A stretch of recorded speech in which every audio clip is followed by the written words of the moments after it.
И вижте какво днес, ако не го отвърли, дайте ви какво да отвърли. Това ме тежи. И го нося омръзна ми за нося. И ако го оставя, къде ще бъда освободен? Оставям го, моите ръце са.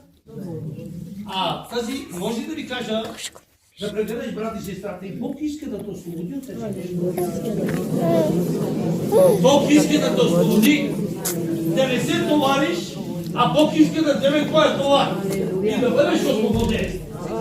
Защото, брати и сестри, искам да ви кажа, в църквата сме ние навън, искам Бог да промени народа.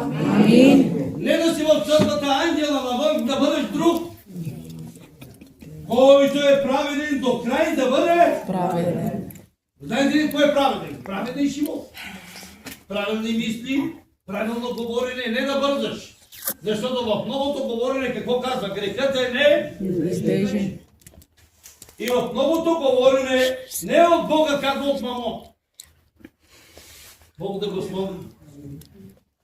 Знаете, когато отвориш широко устата, ако задържиш малко, брат Борис казваше, спомнят си по-старите сестри, устата на човек има зъби, това е преградата.